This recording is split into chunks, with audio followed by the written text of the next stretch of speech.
Dalam episod kali ini, kita akan berkongsi tentang jenis-jenis pendapatan yang boleh dirungkai melalui pemerhatian pada slip gaji.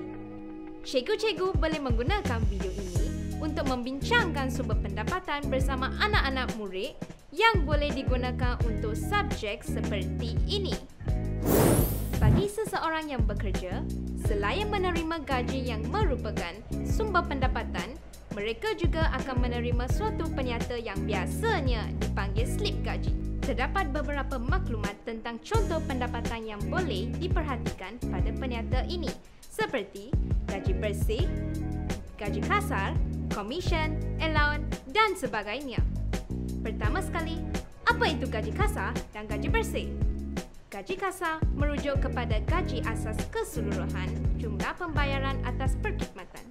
Jumlah ini biasanya sama dengan jumlah yang dinyatakan dalam surat tawaran bekerja. Sebagai contoh, individu A ditawar bekerja dengan gaji RM1,600 sebulan. Gaji kasar A adalah RM1,600. Tapi, mengapa jumlah gaji yang diterima tidak sama dengan apa yang ditawarkan? Ini kerana gaji yang ditawar atau gaji kasar belum mengambil kira potongan-potongan seorang pekerja.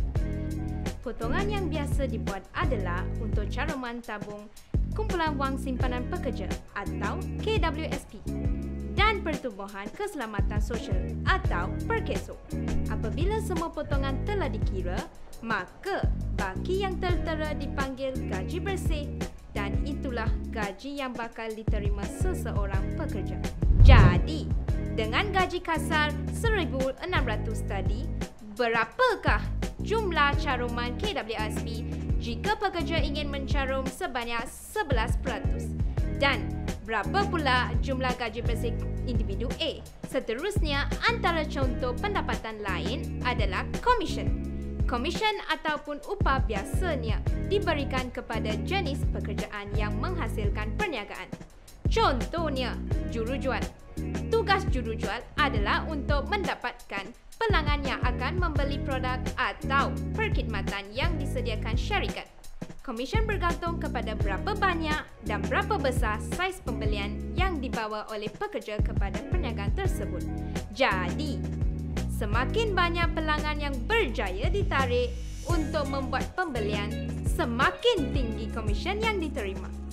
Soalan, jika individu B, seorang jurujual menerima RM5 sebagai komisen bagi setiap jualan yang dibuat dan dia berjaya mendapatkan 20 jualan setiap hari, berapakah jumlah komisen yang diterima individu B selepas 7 hari?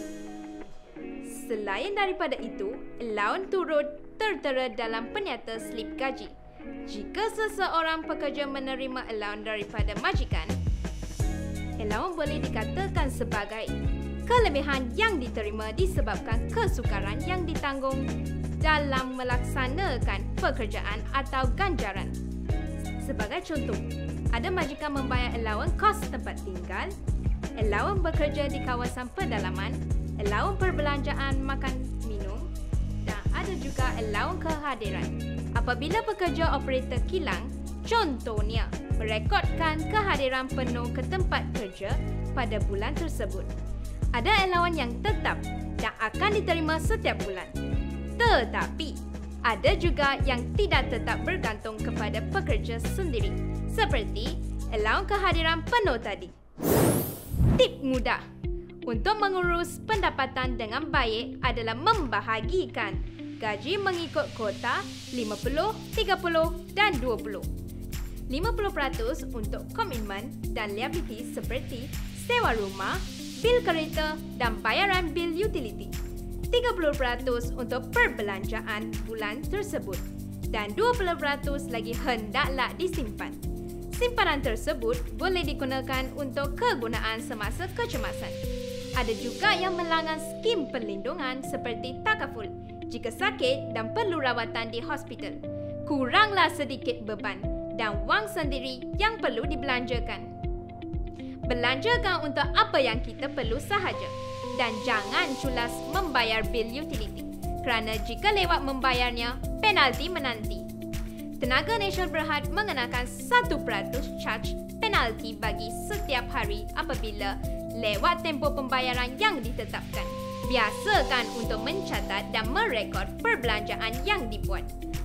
Apabila kita sudah maklum dengan trend perbelanjaan, kita akan jadi lebih peka untuk menguruskan kewangan dengan lebih baik.